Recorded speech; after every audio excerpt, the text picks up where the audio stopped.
En Embajada y Embajadores siempre conversamos con diplomáticos, ya sean los que están acreditados en Venezuela o que han estado acreditados y tienen experiencia, o los venezolanos que están en el exterior en ejercicio, o aquellos que tienen perfil diplomáticos de carrera, como Milos Alcalay, que fue nuestro embajador ante la Organización de las Naciones Unidas y en muchos países, además vicecanciller de la República. Además, hoy en día, en la parte profesional, es el presidente del Espacio Ana Frank, en una labor humanitaria.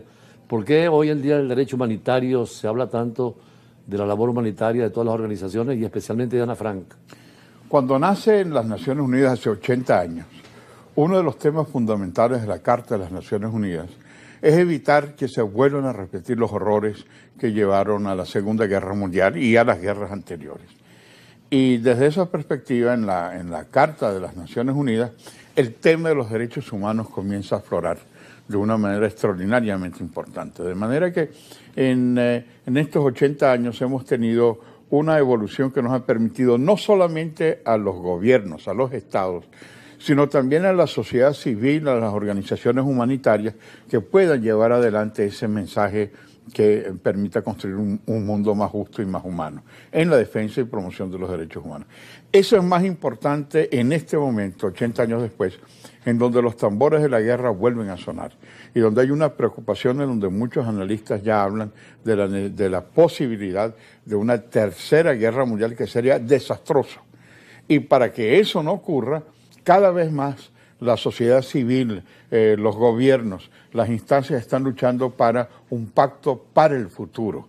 Es decir, luchar no a la confrontación, eliminar los riesgos que nuevamente se están presentando en varios conflictos en regiones en el mundo, sino que pueda llevarse además en la defensa, promoción y protección de los derechos humanos. De manera que derechos humanos y una justicia social, política, económica y ética están sumamente consustanciados, y por eso es que cada vez más el tema de los derechos humanos aflora y está presente en los gobiernos y en las instituciones de cada uno de los países.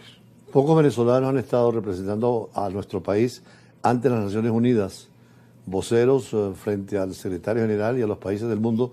¿Cómo fue esa experiencia y por qué las Naciones Unidas todavía no logra concretar proyectos para la paz, evitando la guerra que usted menciona? Bueno, hay dos grandes tendencias dentro de Naciones Unidas. Una de ellas es que lamentablemente en un mundo cada vez más conflictivo surgen unas situaciones que ponen en riesgo la paz mundial. Toda la dinámica de una dialéctica de confrontación es sumamente peligrosa, pero paralela cada vez más conflictivo surgen unas situaciones que ponen en riesgo la paz mundial. Toda la dinámica de una dialéctica de confrontación es sumamente peligrosa, pero paralelamente parece contradictorio. Hay unos esfuerzos para cumplir con las metas del desarrollo sostenible. Un desarrollo sostenible que lleve también una dialéctica de confrontación es sumamente peligrosa, pero paralelamente parece contradictorio.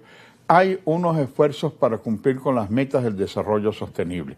Un desarrollo sostenible que lleve también, tú no puedes tener un mundo en paz mientras haya hambre, mientras haya injusticias, mientras no haya posibilidades de educación para todos, mientras haya un daño ecológico fundamental. Entonces, el buscar ese pacto para el futuro que permita llevar una agenda sumamente ambiciosa para evitar precisamente la confrontación entre aquellos que están buscando de nuevo llevar adelante una especie de dialéctica, como decía antes, de confrontación.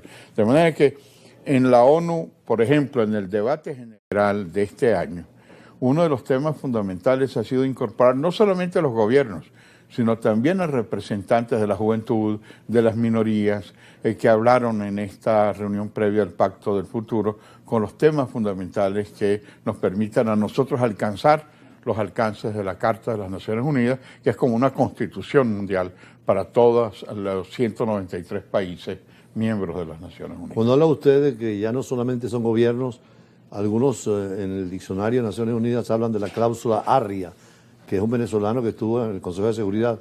¿Qué significa esta nueva actitud?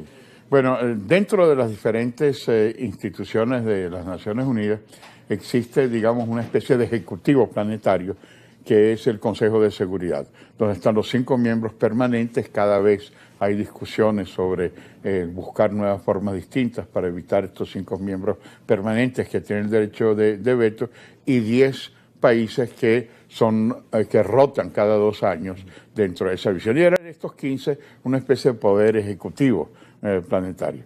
Diego Arria, con su fórmula, buscó algunos mecanismos que permitieran no solamente que los estados, los gobiernos formaran parte, sino escuchar también la parte de aquellos afectados por una crisis, por una guerra o por una situación.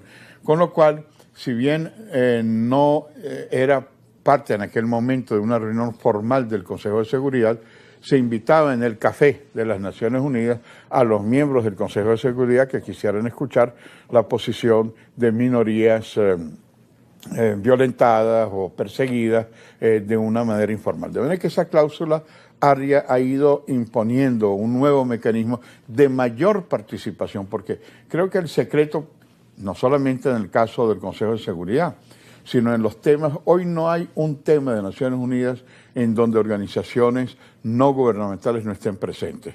Tú hablabas de los derechos humanos, pero lo mismo es en los temas de lucha contra la corrupción o lucha contra el terrorismo, hay organizaciones especializadas, o la diplomacia parlamentaria, los parlamentarios y su aporte, o la diplomacia empresarial, empresarios que se reúnen a nivel mundial para buscar, o la presencia, como por ejemplo la Organización Internacional del Trabajo en Ginebra, de los trabajadores organizados, de manera que no son solo los gobiernos o instituciones como la Corte Penal Internacional, en donde no solamente son los gobiernos los que acuden a este tribunal internacional creado con el Tratado de Roma, sino también las víctimas que pueden presentarse. En la Corte Internacional de Justicia solamente pueden ir los gobiernos, porque es intergubernamental. Pero cada vez más estamos en una diplomacia que se adapta a representar múltiples actores. Ya no es solamente el gobierno en representación del Estado, sino que el Estado abre sus componentes a otros sujetos de derecho internacional. Sobre ese tema de la democratización de las Naciones Unidas vamos a hablar más adelante, después de compromisos comerciales. Estamos con Milos Alcalá, embajador de carrera y presidente del Espacio Ana Frank.